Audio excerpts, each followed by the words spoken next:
transformasi ekonomi digital, termasuk di dalamnya itu adalah revolusi industri 4.0 ya, yang membuat kita juga semuanya menaruh perhatian besar khusus pada perubahan dan disrupsi yang terjadi yang berdampak.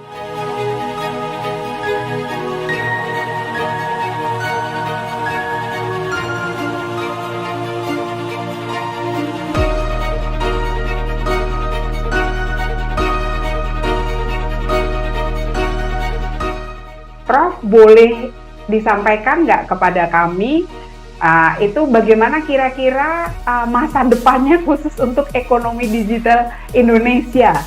Kita itu di Indonesia tengah bertransformasi ya, ekonomi kita disrupsi dengan digitalisasi yang sudah dimulai sebenarnya dengan nampak kasat mata ya, kita merasakannya satu dekade yang lalu, 2010 itu sudah mulai kelihatan lah ya transformasi ekonomi digital, disrupsi yang terjadi ya, sehingga pada saat ini ya kalau kita cermati kita sudah semakin terbiasa transformasi ekonomi digital, termasuk di dalamnya itu adalah revolusi industri 4.0 ya, yang membuat kita juga semuanya menaruh perhatian besar khusus pada perubahan dan disrupsi yang terjadi yang berdampak pada kehidupan kita.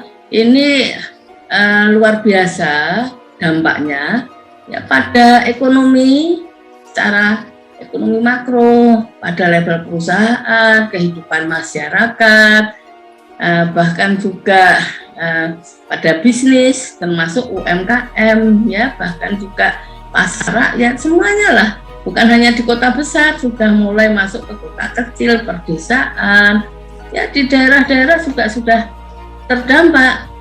Ini bertahap, memang tidak langsung semuanya ya jeder semua langsung berubah, enggak lah ya, pelan-pelan gitu transformasi ataupun disrupsinya, tentu saja dampaknya ya awalnya adalah media dan itu dampaknya luar biasa. Nah, sekarang ini kan anak-anak muda banyak kan sudah nggak nyetel TV loh, nggak baca koran ya, dan ya kita juga akhirnya anak-anak tua ini juga pelan-pelan lebih tergantung lagi pada informasi yang dari media sosial ataupun online. Kita mudah sekali di mana saja ya.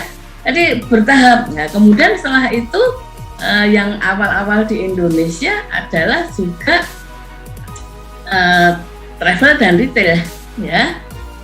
Kan kita menyaksikan sendiri ya, travel dan retail, kemudian juga kan kaitannya dengan itu ya, Gojek, Tokopedia, Bukalapak.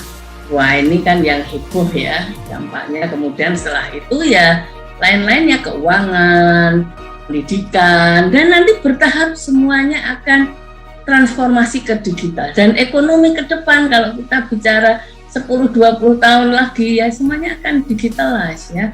Dan itu kemudian bagi kita ini kan di dalam proses pemulihan ekonomi, kalau kita akan bangkit ya ini perlu dan harus dijadikan sebagai suatu dasar pemikiran ya, karena arahnya akan ke sana, jangan sampai kita salah langkah.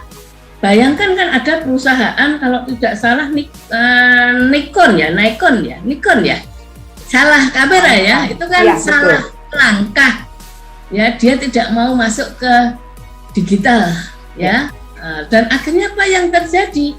Kolaps, bangkrut. Nah ini sama, kita jangan sampai salah langkah. Jelas-jelas arahnya akan ke sana, ekonomi semuanya akan ke digitalisasi, dan kita nanti kalau membuat kebijakan baik pemulihan ataupun kebangkitan dalam jangka panjang, as if semuanya masih linear menggunakan pola yang lama dan beranggapan yang lama ini akan berkelanjutan, kemudian melihat perencanaannya dasarnya itu saya khawatir. Itu yang membuat saya kemudian waktu pidato kemarin itu menjadi satu isu, karena jangan salah langkah. Karena kalau salah langkah itu sudah ada contohnya, kita jangan sampai kejeblos ke sana, dan oleh karena itulah ini isu yang menurut saya penting sekali.